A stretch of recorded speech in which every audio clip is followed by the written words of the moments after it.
provide all kinds of responsive supports to the community. The community has changed over the last 7-ish years that you've been kind of at the helm here.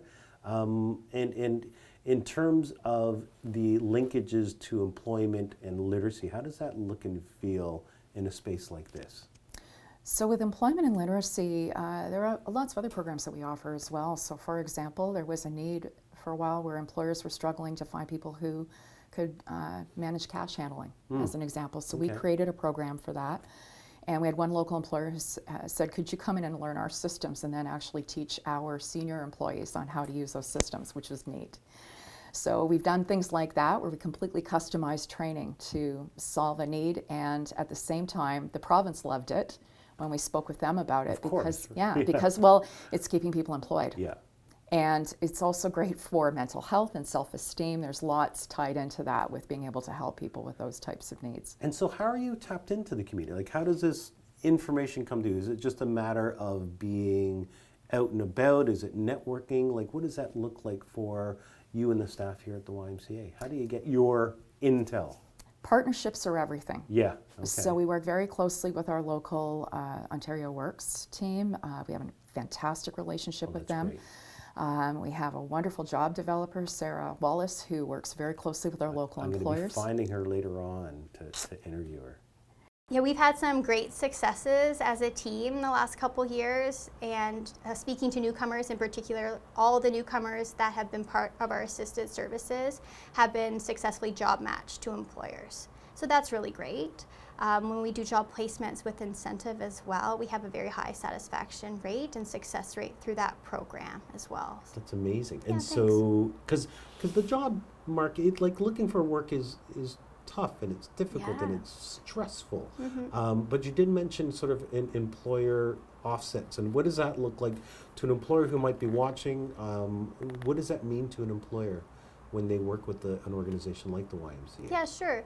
So when we talk about incentives or things to offset, in some cases we do have some funds that are able to support an individual if there's a skills gap present, or if there's need for supports around mentorship or extra training, and it's to support the individual with what they need to be successful in that role. Really? Yes. So it's intended to support the individual when we make a job match. So if I'm hearing correct, if I'm an employer and there's a potential opportunity, there are some financial supports to help onboard this person, because I think onboarding's expensive, right? Yeah, of course. Yeah, it's looked at case by case, right? Because it really depends on the individual and what the employer is able to offer as well.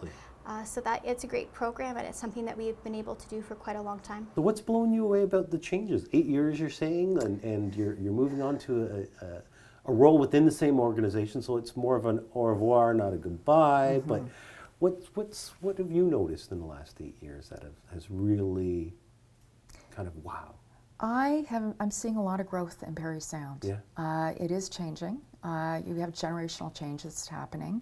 I definitely see impact from the YMCA and what we've been doing with the community, which I'm very proud of.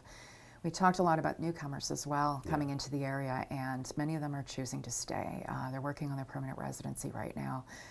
And what attracted me to the role I'm moving into with Immigrant Youth Services in Parry is that opportunity to expand those services.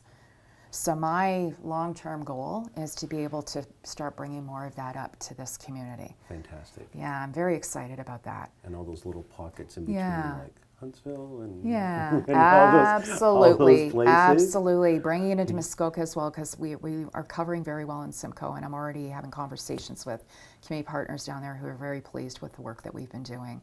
I'm inheriting an amazing team of people. That's amazing. Yeah, who are also very passionate about what they do. So what's your strengths? What are you bringing to this whole thing? Like, talk to me about what does Lisa excel at? Because you excel at so much. Like, it's you're strategic, you're thoughtful, you're passionate. But what are you most proud about in terms of your skill sets and how? I think what I'll do is talk about what excites me, and I guess what I've been able to bring with that. Okay. Because the puffing thing is kind of hard to do. I love solving problems. I love throw a challenge in front of me and let me work it out.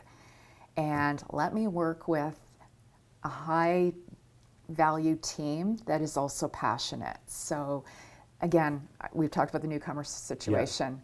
That became, of course, YMCA lore over the last year in terms of what this team was able to accomplish, and I'm so proud of that.